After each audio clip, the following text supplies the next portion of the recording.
Welcome to mom stories. आज की कहानी का नाम है चूर हुआ घमंड।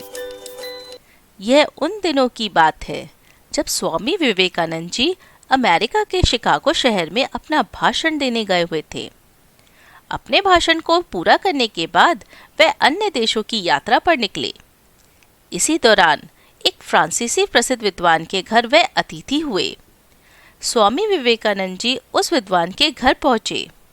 स्वामी जी का स्वागत घर में सम्मानजनक हुआ। स्वामी जी के अनुसार भोजन की व्यवस्था थी।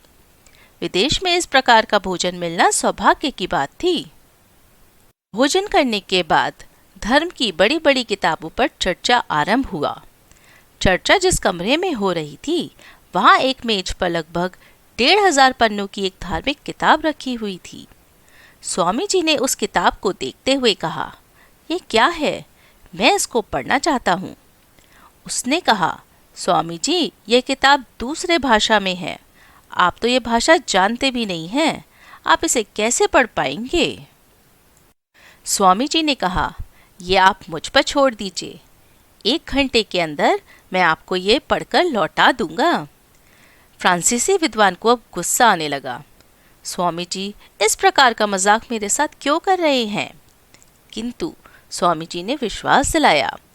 इस पर फ्रांसीसी विद्वान ने पुस्तक स्वामी जी को सौंप दी। स्वामी जी उस पुस्तक को अपने दोनों हाथों में रखकर 1 घंटे की योग साधना में बैठ गए। जैसे ही 1 घंटा बीता, फ्रांसीसी उस कमरे में आ गया। स्वामी जी, क्या आपने पुस्तक पढ़ ली है? हाँ, अवश्य। विद्वान कहता है, आप कैसा मजाक कर रहे हैं? मैं इस किताब को 1 महीने से पढ़ रहा हूँ। अभी आधी भी नहीं पढ़ पाया हूँ और आप कहते हैं पढ़ ली? स्वामी जी कहते हैं, हाँ अवश्य। स्वामी जी, आप मजाक कर रहे हैं।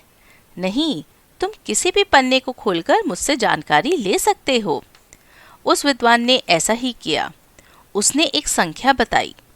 स्वामी जी ने उस पन्ने का एक एक शब्द सुना दिया। फ्रांसीसी विद्वान के आश्चर्य की कोई सीमा नहीं थी।